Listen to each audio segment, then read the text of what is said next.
then can turn around and with thought and understanding and love perceive the light of their maker.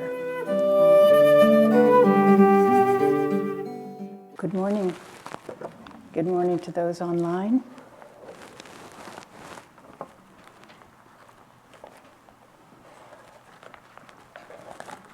Okay. This is a very hard reading this morning for myself particularly. I just find it a challenge to understand it in any way until the Bhagavad Gita reading.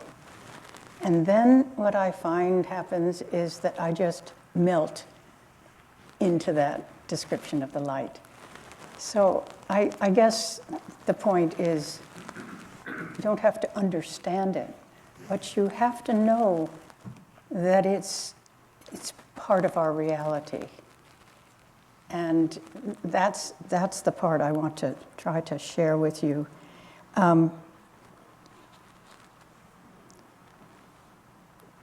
This question that has come up throughout all of history of what is this place that we're in? What is happening here?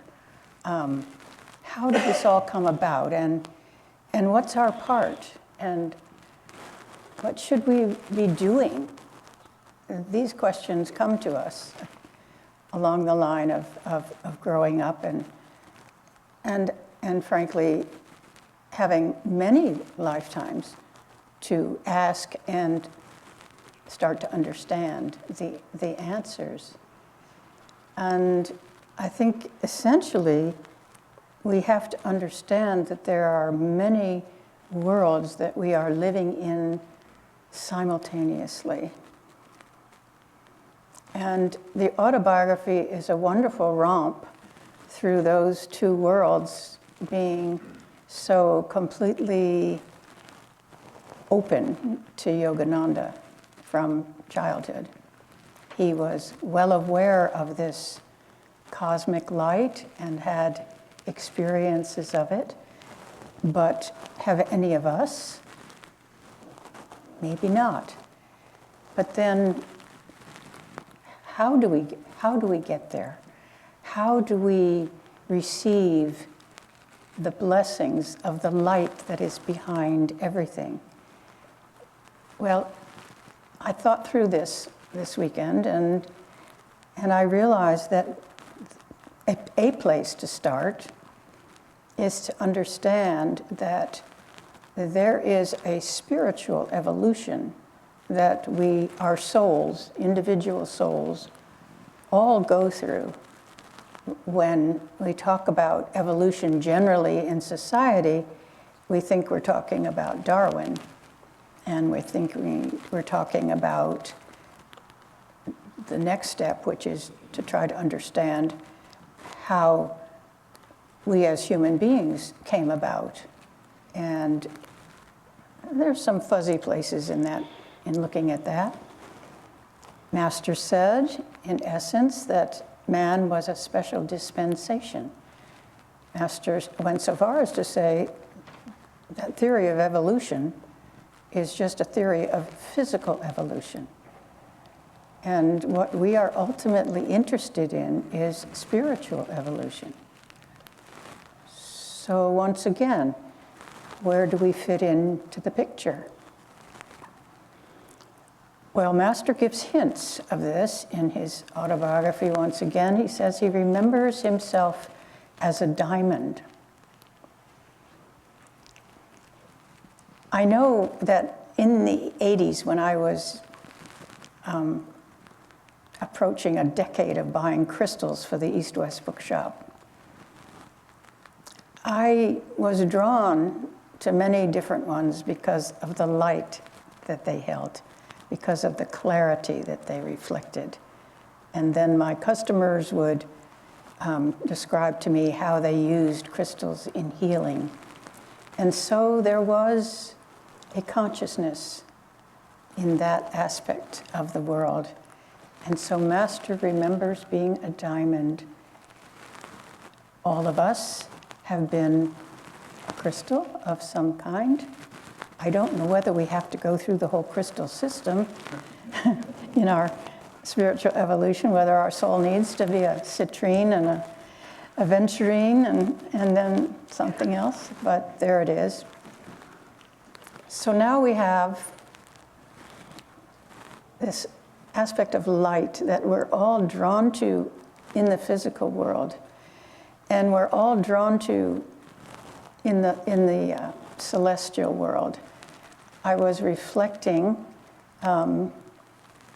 what a shame it is in our culture right now that, well, it's wonderful that we get a chance through the Hubble telescope and other things to see what this planet looks like in the dark. And there's so much electricity coming up off of this planet. It's shocking. And I think for many of us who find ourselves living in this world and of a great city and everything, realize that we don't get to see the celestial sky very often. And that was often a source of an approach to understanding what our relationship was to God, to bring our attention to the celestial game, or whatever the stars were playing out. We began as people to understand that they had something to do with us and that we had something to do with them. So there's that source of light, which right now is blocked for many of us. It's just curiosity. And yet at the same time, we know that we're in an age where the spiritual influence is very powerful and very strong. And it's much easier, it is said, it is much easier for people to perceive that there's a spirit behind us, who we are. So the great story is that we are here, and we are here as souls. Nobody comes into this world that isn't a soul. You still hear occasionally people saying, well, if we have souls, or questioning whether we have souls. I can't quite put together what their view is, but there it is. Yes, we are all souls. This is a soul journey that we're on. And the soul comes from God's light. The soul comes from that very light. And it's asked on its journey back to God, on its journey back to understanding and experiencing God, is to go through this world of illusion. So there in autobiography, it thrills me every time. There is so much about Einstein in the autobiography of a yogi, because that was a great moment when Einstein realized E equals mc squared. And Einstein said, I only want to know God's thoughts. There's so much in there to explore. Almost want to go in there and write a few poems about the scientist. So where am I going here? It's like, so we are souls. We come from the light. We know the light. So what happens? Well, after our incarnations through the crystals and the beasts and other things, we achieve the possibility of becoming human beings who then can turn around and with thought and understanding and love perceive the light of their maker. That's our destiny. And so when Master has the experience of that great light, when I first read that, my first thought was, well, if someone else walked in the room, could they see it? You know, besides Ram Gopal and young master? Well, I think the answer is no, because your consciousness has to be attuned. And this is the process that we are on as we meditate and as we reference our lives from a point of higher consciousness. Gradually, gradually, gradually. And there will come a day when we will be able to see that great light.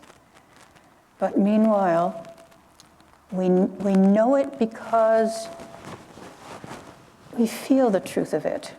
We know it because we have a great master leading us. And he has had these experiences. And he is sharing these experiences with us because they are our potential. And just imagine you could sit in that light someday.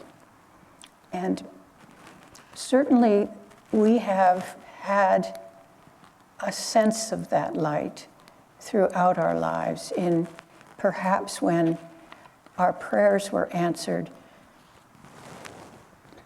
It's not a physical light, but it's a sense of lightness. It's a sense of, oh yes, there is a connection with the Divine Mother.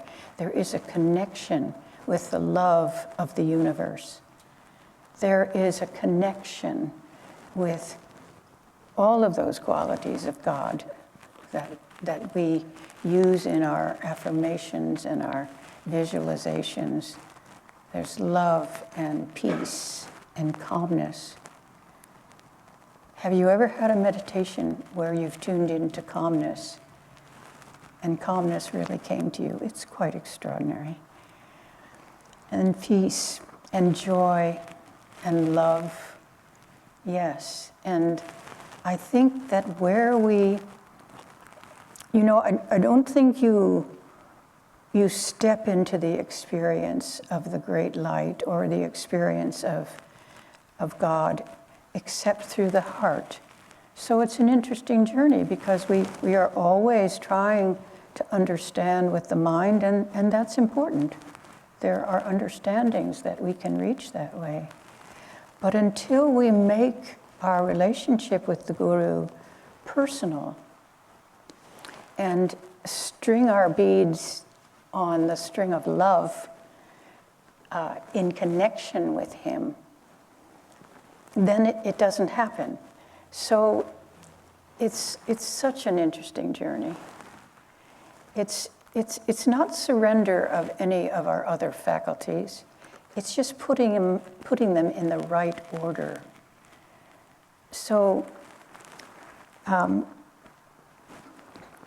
you think of, especially today, I was thinking of Martin Luther King Jr. And his spiritual journey is so striking. And I think most of us really didn't know it when we were supporting him as a civil rights activist. Well, we knew he was a minister, and we knew his talks were just full of energy and love. But maybe we didn't necessarily know how deeply he was following that spiritual path. And so for years here at Ananda, we loved looking at Martin Luther King as a whole person and recognizing that his guru, in fact, although he wouldn't have spoken of it that way, was Gandhi. This is the philosophy of Gandhi was what gave power to his civil rights movement. And it would have been interesting to read the accounts in the newspaper, and knowing what he was going through. I realized yesterday when I was searching for some quotes from Martin Luther King's life, which I couldn't find because I didn't keep the scripts of those Martin Luther King, Gandhi shows that we did. But I do remember one story very clearly when, in the process of the civil rights movement, king was personally attacked, and his children were in danger, his family was in danger, and he was afraid. It was a moment he was afraid. He needed to go out, but he had this fear. And Christ came to him and said, "Don't be afraid, I am with you." And that's when Martin Luther King was able to carry the light into the darkness of those days and that issue. So I don't know whether I've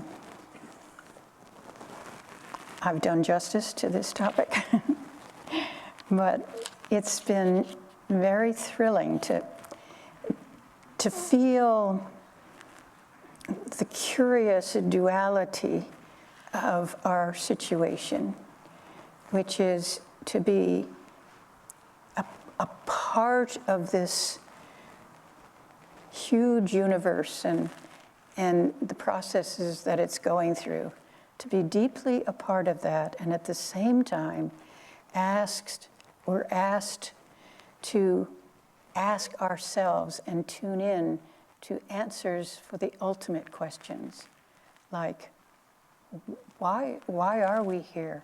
What about the light is for us? And that light of God is within our own consciousness. And we can shine that light out into the world. We can be bearers of that light out into the world. And there is nothing to fear when you carry that banner, because when you're about your Father's business, you are protected.